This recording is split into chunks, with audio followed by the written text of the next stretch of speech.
So I'm going to do one more video today on behind the scenes of Devil's Advocates to talk to you a little bit about what I perceive happening in the business. And again, this is just me sharing with people who want to know why I say the things that I say and why I don't say the things that I say.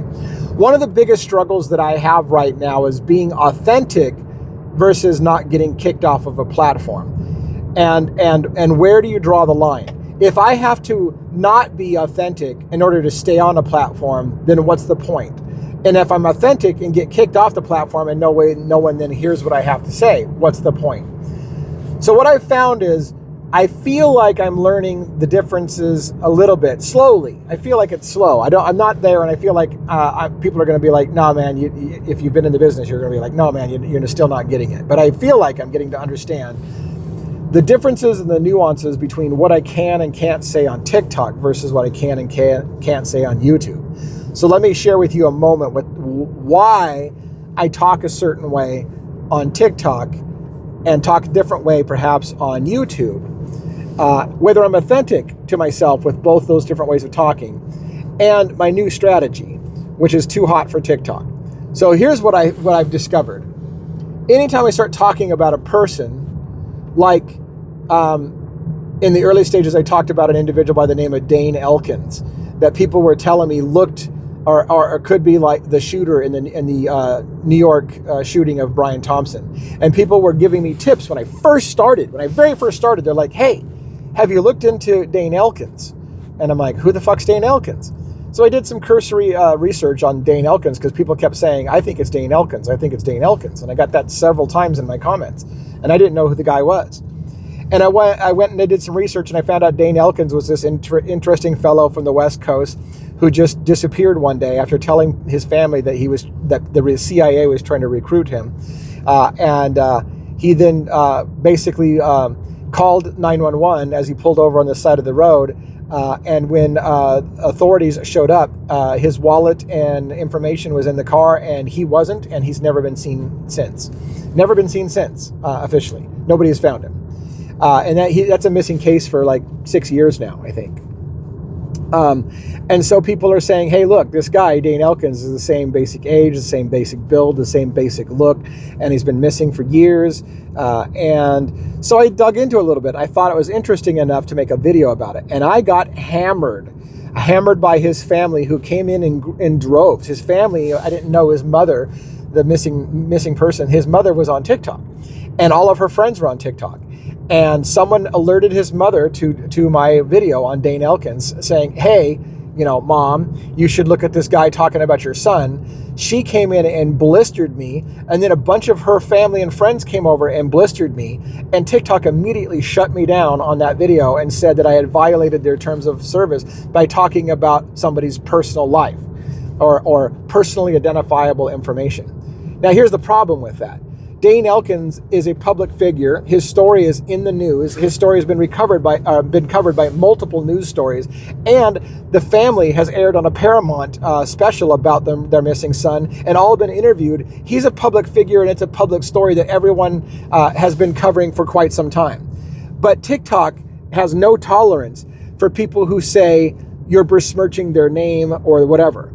And so they shut me down immediately, and it was one of their harshest. That's hate speech.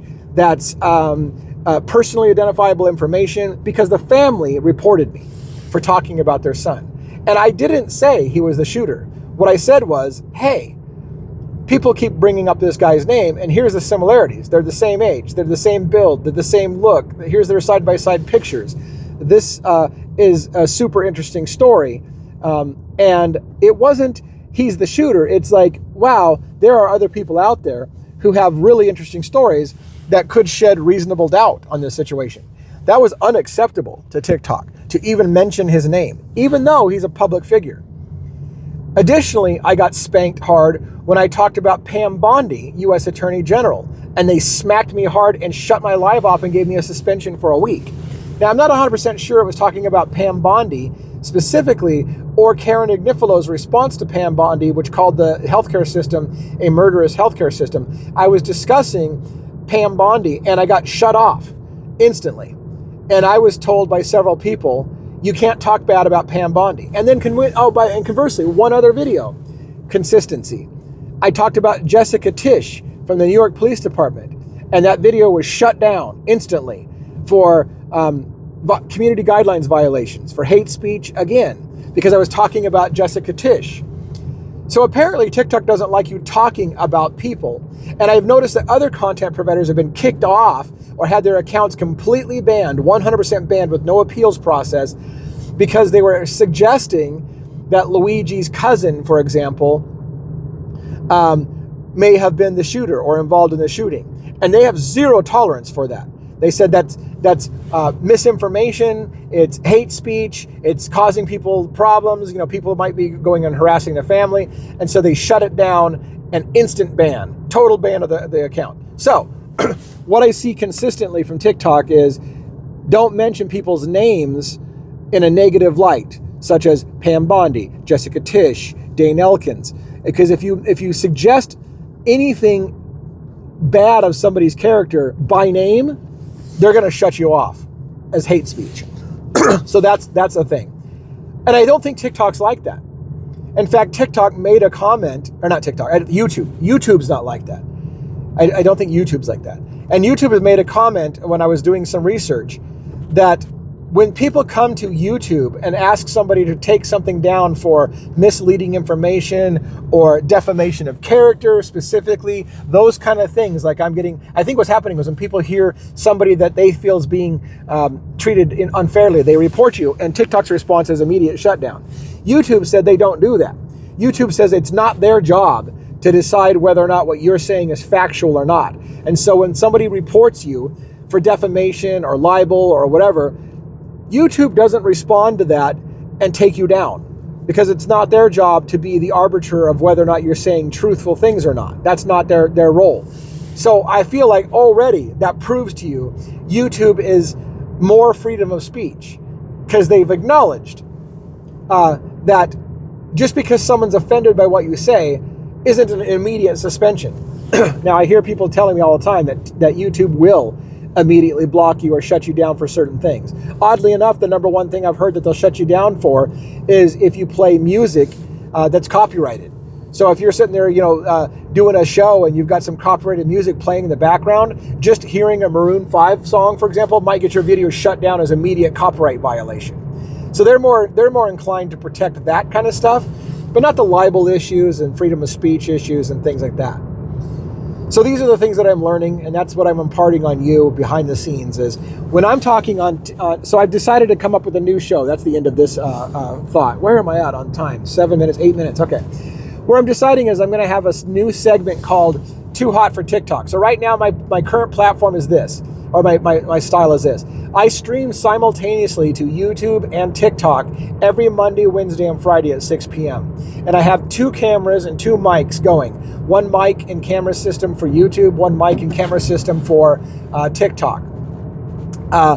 And what I've decided is, for example, tonight's live, I want to talk about some interesting information about what Karen Agnifilo and her company, Agnifilo InTrader, means. Well, what does the word InTrader mean? What is Agnifilo InTrader LLC? What does the word InTrader mean? So I looked into it, and I find it interesting and fascinating and just worth mentioning. It doesn't mean anything to the case, but it's one of those educational things. Hey, by the way, have you ever asked what InTrader means? Do you know what it means? Because it's not a real word, but it does have meaning, and it does have history. And so I want to talk about that. I have decided I can't talk about that on TikTok, but I can talk about it on YouTube. So we're going to test that tonight. So what we're going to do is I'll tell you a little bit about why. But what I'm going to do is from now on, and I also have some comments about Pam Bondi that I think, again, by TikTok standard, I can't talk negatively about Pam Bondi. So what I plan on doing is I'm going to do a live tonight on TikTok and YouTube where I talk generically about the InTrader and tease that I have more information to talk about this, but it's too hot for TikTok. And so at the end of the TikTok live, I will shut down the TikTok live stream and I will continue on for a short period of time to discuss the things that are too hot for TikTok. Meaning, I'm going to talk about Pam Bondi a little bit. I'll talk about her in the main thing, so I'm hoping I don't get shut off by talking about it in the main thing. But I'm going to be very, very, very careful of how I talk about her in the main part. And then I'm going to give some more detailed why I have issues with Pam Bondi in the Too Hot for TikTok section once TikTok is shut off. And then I'm going to talk also about the meaning of the word intrader and what that suggests. And the reason I can't talk about that on TikTok, I believe, is because it has to do with the history of Judaism and the fact that Karen Agnifilo, her husband, her law partner, and their special counsel are all of Jewish descent and heritage.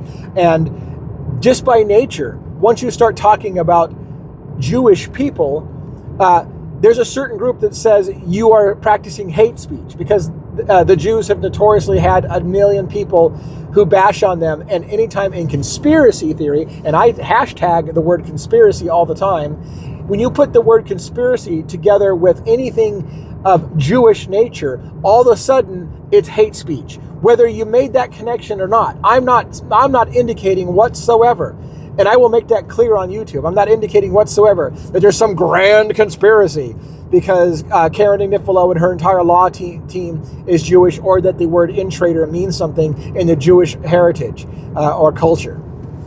I'm not suggesting that at all. It's just an interesting tidbit. It's just interesting. And people don't know where that comes from. And so I want to explain it. I bet you dollars to donuts, if I try to explain it on TikTok, I will be banned for hate speech against Jewish people.